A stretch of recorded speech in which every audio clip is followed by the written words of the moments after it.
రాష్ట్ర వైద్య ఆరోగ్య శాఖ మంత్రి సత్యకుమార్ యాదవ్ కాకినాడ జీజీహెచ్ను సందర్శించారు. ఆయనతో పాటు జిల్లా collector Harindra Prasad, Kakinada city MLA Vanamadi Kondababu, MLC Perabathula Rajasekharam, ఇతర ప్రజాప్రతినిధులు జీజీహెచ్ వైద్యాధికారులతో కలిసి జీజీహెచ్లోని ఈఎన్టీ బ్లాక్లోని డి అడిక్షన్ వార్డును పరిశీలించారు. వాటిలో చికిత్స పొందుతున్న వారితో మాట్లాడి వారి ఆరోగ్య పరిస్థితిని అడిగి తెలుసుకున్నారు. అనంతరం క్లినికల్ ల్యాబొరేటరీ బ్లాక్లోని ఎస్పీఎం బ్లాక్లో జీజీహెచ్కు సంబంధించిన వివిధ విభాగాల హెచ్ఓడీలు, ఆర్ఎంపీ ఫ్యాకల్టీల ఇతర వైద్యాధికారులతో సమావేశం నిర్వహించారు. ఈ సందర్భంగా మంత్రి సత్యకుమార్ యాదవ్ మాట్లాడుతూ తాను మంత్రి అయిన మొదటి 3 నెలల్లోనే కాకినాడ రావాలని ప్లాన్ చేసినప్పటికీ అప్పట్లో ఎమ్మెల్సీ ఎన్నికల కూడా కారణంగా వీలు పడలేదని గుర్తు చేసుకున్నారు. గత ప్రభుత్వ హయాంలో కేంద్రం మంజూరు చేసిన నిధులను దారి మళ్లించాలని, ముఖ్యంగా కాకినాడ ఆర్ఎంసీకి రావాల్సిన 55 కోట్ల నిధులను రాయలసీమలోని ఒక కాలేజీకి మళ్లించడం ఈ నియోజకవర్గంపై గత పాలకుల సవతి ప్రేమకు నిదర్శనమని విమర్శించారు. అయితే ప్రస్తుత కూటమి ప్రభుత్వంలో ముఖ్యమంత్రి చంద్రబాబు నాయుడు పర్యవేక్షణ, ఐవీఆర్ఎస్ ద్వారా తీసుకుంటున్న పారదర్శకత, ఫీడ్బ్యాక్ వల్ల వైద్య వ్యవస్థలో జవాబుదారీతనం పెరిగిందని, గతంలో 60% ఉన్న ప్రజల సంతృప్తి స్థాయి ఇప్పుడు 75% చేరిందని వెల్లడించారు. ఈ కార్యక్రమంలో రాష్ట్ర బాలల హక్కుల పరిరక్షణ commission chairperson Vetukuri AVS Suryanarayanaraju, MLC Perabathula Rajasekharam, RMC principal doctor Vishnuvardhan, DM and HO doctor J Narasimhanayak, GGH in charge superintendent doctor Srinivasan, NTR వైద్య సేవల సమన్వయకర్త డాక్టర్ రాధాకృష్ణ, ఇతర ప్రజాప్రతినిధులు, వైద్యాధికారులు తదితరులు పాల్గొన్నారు.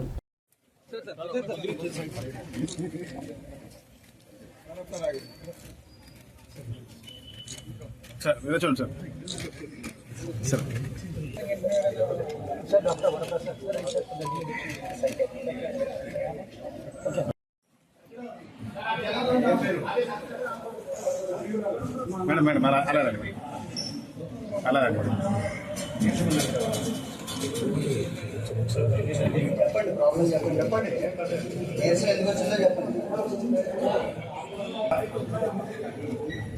మరి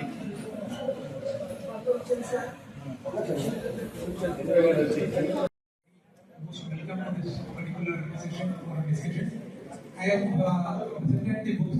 I will just conclude the presentation so that all of this are. Please. Side. Madam, side. Madam,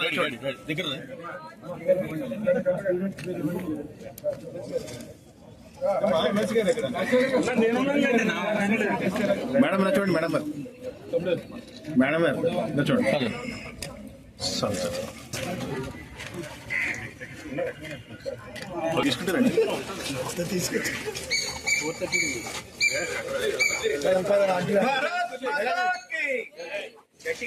ఇక్కడ ఉద్దులే hospital కదా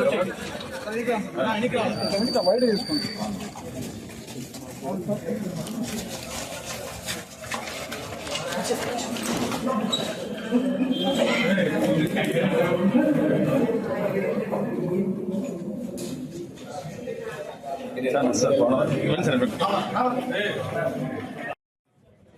So this hospital started in 1895 as a lady Hello hospital. In 1959 this was made a medical college hospital. What the problems you are facing, please cooperate. So professors for 18 vacancies, అలాగే associate 13 vacancies ఇట్లా ఉన్నాయి. ఈ importance of vacancies major departments చూపిస్తున్నారు. Subject లో 6 అంటే 25% plus vacancies మనకు ఉంటుంది. So hospital administration peculiar గా ఉంది సార్ మనకి. ఎందుకంటే 4 వేకెన్సీస్ ఉన్నాయి సార్. ఒక్క డాక్టర్ కూడా మనకి ఫ్యాకల్టీలో లేదు. అందువల్ల దట్ ఈస్ మేజర్. కానీ ఏంటంటే ఎక్కడ ప్లేస్ ఉన్నాయో చూసుకొని వేసేస్తున్నాం సార్. స్పెషాలిటీ బెడ్ కూడా అట్లనే వేస్తున్నాము. న్యూరాలజీ స్పెషాలిటీ కూడా బెడ్ లేక మనం కారిడోర్స్ లో కూడా వేసి ట్రీట్ చేస్తున్నాము. అందువల్ల ఏంటంటే స్టాఫ్ లోకి ఖచ్చితంగా ఈ రేషియో మనం రీవర్క్ చేసుకోవాల్సి వస్తుంది. మనకి ఏజెన్సీస్ ఎవరైతే ఉన్నారో ఆ కాంట్రాక్ట్స్ అన్ని పెడుతున్నాం sir. We're going back with that and these things are there as for the మన బిల్డింగ్ కన్స్ట్రక్ట్ చేసి సార్. అప్పుడు మనకి ఇప్పుడు ఓపీ డిపార్ట్మెంట్ కానీ మెడికల్ సర్జికల్ బ్లాక్స్ కానీ ఇవి 90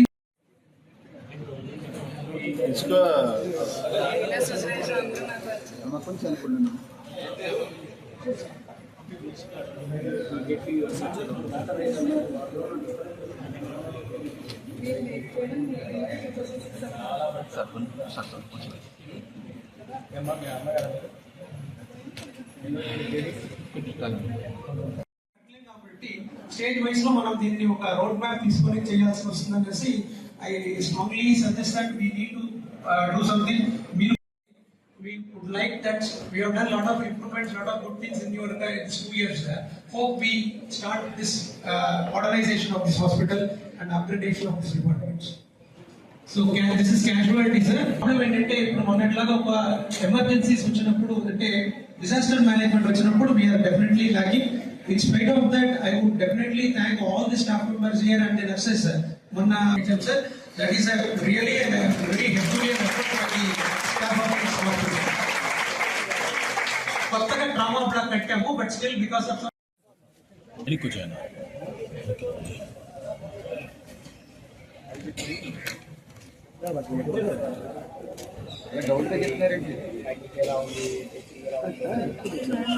స్వామి ఆగేసుకుంటే అందరికీ వస్తుంది కదా.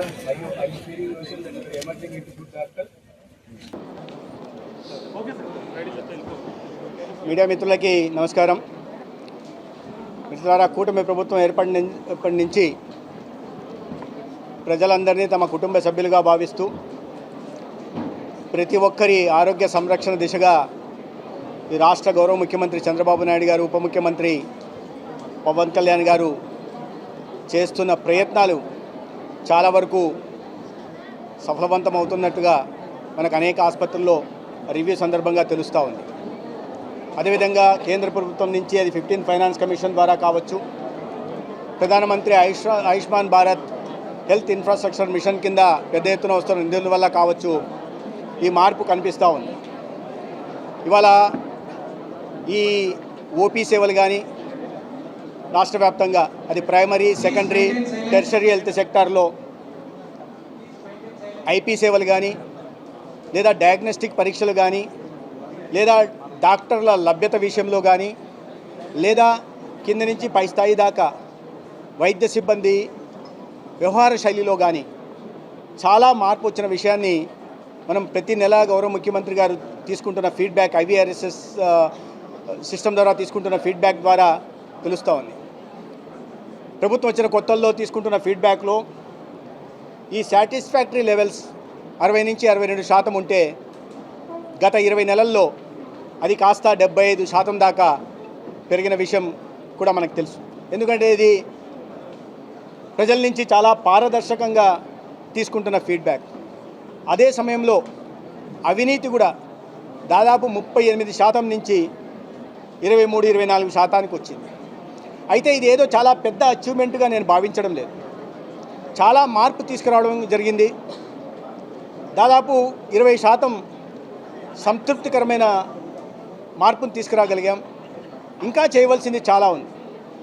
ఈ మార్పుకు ప్రధాన కారణం ముఖ్యమంత్రి గారు నిరంతరం పర్యవేక్షణ కావచ్చు, సమీక్ష కావచ్చు, లేదా అధికార యంత్రాంగాన్ని అప్రమత్తం చేసే విషయంలో కావచ్చు. ఇవన్నీ కాకుండా మా వైద్య వ్యవస్థలో కింది స్థాయి నుంచి కమ్యూనిటీ హెల్త్ సెంటర్ దగ్గర నుంచి, ఆశాల నుంచి, ఏఎన్ఎం నుంచి, కమ్యూనిటీ హెల్త్ సెంటర్ నుంచి, నర్సుల దగ్గర నుంచి, పారామెడిక్స్ దగ్గర నుంచి, టీచింగ్ స్టాఫ్ దాకా, డాక్టర్ దాకా, మెడికల్ ఆఫీసర్ల దగ్గర నుంచి, సిఎస్ దాకా అందరూ ఈ మార్పులకు అనుగుణంగా తమను మార్చుకొని ప్రజలకి ఒక నాణ్యమైన వైద్య సేవలను అందించే దిశగా మార్చుకున్న కారణంగా ఇవాళ ఈ మార్పు కనిపిస్తూ ఉంది. దీనికి నిజంగా నేను వైద్య వ్యవస్థలో పనిచేస్తున్న ప్రతి సిబ్బందికి ఈ సందర్భంగా ప్రత్యేకంగా అభినందనలు, ధన్యవాదాలు తెలియజేస్తున్నా. కానీ మనం సగం దారి మాత్రమే దాటాం. దీన్ని 95% తీసుకెళ్లాల్సిన అవసరం. ప్రజలు మనమందరము ప్రభుత్వ వ్యవస్థలో పనిచేస్తున్న వాళ్ళం, ప్రజాసేవకులుగా, అది రాజకీయ క్షేత్రంలో కానీ లేకుంటే అధికార యంత్రాంగంలో పనిచేస్తున్న వాళ్ళు, మనమందరం ప్రజాసేవకులు మన విషయాన్ని ప్రతి ఒక్కరు గుర్తుపెట్టుకోవాల్సిన అవసరం. ప్రజలకు ఒక పటిష్టమైన ఆరోగ్య వ్యవస్థను ఏర్పాటు చేయడానికి మనం ఉన్నామన్న విషయాన్ని గుర్తు చేసుకొని మన సేవ పట్ల, మన బాధ్యత పట్ల మనల్ని మనం పునరంకితం చేసుకొని మరింత బాధ్యతాయుతంగా వెలగాల్సిన అవసరం ఉందని కూడా ఈ సందర్భంగా నేను తెలియజేస్తున్నాను. ప్రధానంగా టెర్షరీ హెల్త్ కేర్లో ఇవాళ అనేక రకాలైన మౌలిక సదుపాయాల ఇబ్బందులు ఉంటే వాటిని సరిచేసే ప్రయత్నం చేస్తున్నాం. ఉదాహరణకి అంటే గతంలో నేను రాజకీయాలు మాట్లాడదలుచుకోలేదు, కానీ ఇక్కడ పీజీ సీట్ల కింద రాష్ట్ర వ్యాప్తంగా 756 కోట్లు మౌలిక సదుపాయాల కల్పనకు, అంటే ఆసుపత్రి కానీ వీటిల్లో, లేదా గర్ల్స్ హాస్టల్స్ కానీ, బాయ్స్ హాస్టల్స్ కానీ, వీటి కోసం కేంద్రం నిధులు మంజూరు చేసింది. అదేవిధంగా అధునాతనమైన డయాగ్నోస్టిక్ ఎక్విప్మెంట్ కొనడానికి నిధులను మంజూరు చేసింది. అయితే ఆ నిధులన్నింటినీ దారి మళ్లించే ప్రయత్నం కూడా గతంలో జరిగింది. కాకినాడకి సంబంధించి కూడా 55 కోట్ల నిధుల్ని ఎక్కడో రాయలసీమలో ఉంటున్న ఒక కాలేజీ కోసం మరలించిన విషయం కూడా తెలుసు. అంటే ఏమన్నా ముఖ్యమంత్రిగా ఉంటున్న వ్యక్తి ఒక నియోజకవర్గానికి ముఖ్యమంత్రా లేదా రాష్ట్రానికి ముఖ్యమంత్రా? ఈ సవతి ప్రేమ, కాకినాడ మీద సవితి ప్రేమ, మీ సొంత ప్రాంతం మీద ప్రేమ చూపడంలో తప్పు లేదు. నేను కూడా నా నియోజకవర్గంలో ప్రజలకు సేవ చేయాలి, మరింత సేవ చేయాలని చూస్తున్నా. కానీ దానికి పరిమితులు ఉంటాయి, వేరే మార్గాలు ఉంటాయి. ఆ సవతి ప్రేమ, కాకినాడ మీద సవతి ప్రేమ చూపిస్తూ రాయలసీమలోని కాలేజీకి తీసుకెళ్లి నిధులు మళ్లించడం అనేది సరైంది కాదు. ఆ పరిస్థితిలో మార్పు తీసుకొస్తున్నాం. ఇవాళ దానికి కారణంగానే ఇవాళ పీజీ సీట్లు కూడా పెరుగుతున్న నేపథ్యం కూడా చూస్తున్నాం. ఓపీ సేవలు కూడా పెరిగినాయి. నేను ఒక కాకినాడ కాలేజీని ఉదాహరణగా చూపిస్తున్నా. 24-25 ఆర్థిక సంవత్సరానికి క్యాలెండర్ ఇయర్కి మీరు తేడా చూస్తే 26,000 ఓపీలు పెరగడం జరిగింది. అదేవిధంగా మేజర్ సర్జరీలు ఒక సంవత్సరంలో 300 సర్జరీలు పెరిగాయి. మైనర్ సర్జరీలు 4,000 సర్జరీలు పెరిగాయి. ఈ ఎన్టీఆర్ వైద్య సేవ కింద అందుతున్న సేవలు 10,000కు ఎక్కువగా పెరిగాయి. అన్నిటికన్నా ప్రధానంగా ఈ ఎక్స్రేలు 8,000 పెరగడం, లేదా ఎంఆర్ఐ సేవలు 1,700 పెరిగితే అన్నిటికన్నా ఎక్కువ ఇన్వెస్టిగేషను 12 లక్షలు పెరిగాయి. 8,67,000 నుంచి 20,68,000 అంటే 12 లక్షలు దాదాపుగా ఒక సంవత్సరంలో క్యాలెండర్ ఇయర్లో పెరిగాయంటే దాన్ని బట్టి ఆసుపత్రుల్లో, ప్రభుత్వ ఆసుపత్రుల్లో అందుతున్న సేవలు, వైద్య సిబ్బంది పనిచేస్తున్న తీరు, డాక్టర్ల లభ్యత మనకు అందుబాటులోకి వస్తుంది. ఎందుకంటే నేనేమో చెప్తున్న కాకి లెక్కలు కాదు ఇవి. మీరు ఏ ఆసుపత్రికి పోయినా కూడా అక్కడ పెరిగిన ఓపీ సేవలు, ఐపీ సేవలు, లేదా డయాగ్నోస్టిక్ పరీక్షలు కానీ, లేదా డాక్టర్ల సంఖ్య కానీ, ఇక్కడ ఈ కాకినాడకు చూస్తే ఈ 2 సంవత్సరాల్లో 31 + 15 46 మంది అసిస్టెంట్ ప్రొఫెసర్లని, అసోసియేట్ ప్రొఫెసర్లని ఈడ కొత్తగా తీసుకురావడం జరిగింది. 46 మందిని ఒకే సంవత్సరంలో తీసుకురాగలిగాం. అదే కింది స్థాయి సీట్లో కొరత చాలా ఉంది. మేము వచ్చి సూపర్ స్పెషాలిటీస్లో 65% కొరత ఉండేది, ప్రొఫెసర్లు 30% కొరత ఉండేది, అసిస్టెంట్ ప్రొఫెసర్లు 25% కొరత ఉన్నది. ఈ 2 సంవత్సరాల్లో 8,600 నియామకాలని రాష్ట్ర వ్యాప్తంగా చేపట్టాం. ఈ కాంట్రాక్ట్ బేసిస్లో ఇవాళ పిడుగురాల కాలేజ్ కోసం కాంట్రాక్ట్ బేసిస్లో ప్రొఫెసర్ లెవెల్లో కూడా రిక్రూట్మెంట్ చేసుకుంటున్నాం. అదేవిధంగా అన్ని చోట్ల ప్రమోషన్లు దశల వారీగా డీపీసీ టైంకు డీపీసీ ఇచ్చి, మళ్ళీ సప్లిమెంటరీ డీపీసీ ఇచ్చి, ప్రమోషన్లు ఇచ్చి, దాని ద్వారా ఖాళీల్ని క్రియేట్ చేసి ఆ ఖాళీల్లో కూడా భర్తీలు చేసే దిశగా కూడా ప్రయత్నం చేసుకుంటున్నాం. అందుకని మీరు ప్రైమరీ హెల్త్లో చూస్తే ఇప్పుడు ఎక్కడ కూడా ఖాళీలు లేని పరిస్థితి ఉంది. అదేవిధంగా సెకండరీ హెల్త్కి వస్తే ఇప్పటికే మనము ఈ ఇన్ సర్వీస్ కోటా కారణంగా కానీ, లేదా కొత్తగా చేపట్టిన రిక్రూట్మెంట్ ద్వారా కానీ వచ్చే సంవత్సరానికి 27 చివరికి ఒక్క ఖాళీ కూడా ఎక్కడ కూడా ఏ సిఎస్సిలో కానీ ఏ ఏరియా హాస్పిటల్లో లేని పరిస్థితి వస్తుంది. అదేవిధంగా టెర్షరీ హాస్పిటల్స్ కూడా మీరు అన్నట్టుగా ఈ టీచింగ్ హాస్పిటల్స్ కూడా ఇంకా కొరత ఉన్న నేపథ్యంలో ఇవాళ ప్రమోషన్లు ఇస్తున్నాం. వాకిన్ ఇంటర్వ్యూలు పెట్టుకుని అసిస్టెంట్ ప్రొఫెసర్ లెవెల్లో కూడా రిక్రూట్మెంట్ తీసుకుంటున్నాం. ఇవి కాకుండా ఉంటున్న కొరతను దృష్టిలో పెట్టుకుని లేటరల్ ఎంట్రీ కూడా, సెకండరీ హెల్త్ నుంచి లేటరల్ ఎంట్రీ కూడా ఇచ్చి ఎక్కడ ఖాళీలు లేకుండా, తద్వారా ఎన్ఎంసీ దీని ప్రకారం చాలా వరకు ఉంటుంది. కొన్ని ఏంటంటే ఎన్ఎంసీ చాలా కఠినంగా ఉంటుంది. ఇక్కడ ఉన్న కొరత కారణంగా కొన్ని ఎక్కడన్నా చూడాలి. ఎందుకంటే కాలేజ్ ముఖ్యం, పీజీ సీట్లు ముఖ్యం, యూజీ సీట్లు ముఖ్యం. కానీ అటువంటివి లేకుండా ప్రక్షాళన చేసి ఒక పటిష్టమైన వ్యవస్థను ఏర్పాటు చేస్తాం.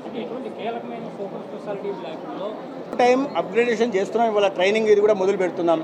ఇవన్నీ కాకుండా మా వాళ్ళకి ఒక ఆరోగ్యకరమైన పోటీ కూడా నిర్వహించే దిశగా ఉంటున్నాం. కాలేజీలకు పోటీ పెడుతున్నాం. మంచి పర్ఫార్మెన్స్ చూపిస్తున్నాం. డాక్టర్లను గుర్తించే దిశగా చూస్తున్నాం. దాంట్లో భాగంగానే నేను ఒక 30 పాయింట్ యాక్షన్ ప్లాన్ తీసుకొని, మనకి ఎన్ఐఆర్ఎఫ్ ర్యాంకింగ్ లేని కాలేజ్, టీచింగ్ హాస్పిటల్ ఒక్కటి కూడా లేదు. దీన్ని దృష్టిలో పెట్టుకొని ర్యాంకింగ్ వచ్చే దిశగా ప్రయత్నాలు చేయడం వల్ల అనేక మంది ఇవాళ ప్రొఫెసర్లు ఆ దిశగా వేస్తున్నారు. నేను ఇవాళ ఈ సందర్భంగా ప్రత్యేకంగా చెప్పదలుచుకున్న, పోయిన నెలలోనే ఈ కేజీహెచ్కి సంబంధించిన డాక్టర్ చక్రవర్తి గారు ల్యాన్సెట్లో ఒక ప్రతిష్టాత్మకమైన జర్నల్ అది, దాంట్లో కూడా ఆయన పేపర్ పబ్లిష్ అయింది. అంటే మార్పు తీసుకొచ్చే దిశగా ఉన్నాం. మార్పు ఒక్క రోజులో కాదు, నిదానంగా అవుతుంది. కానీ ఖచ్చితంగా మార్పు తీసుకొచ్చే ప్రయత్నం చేస్తాం.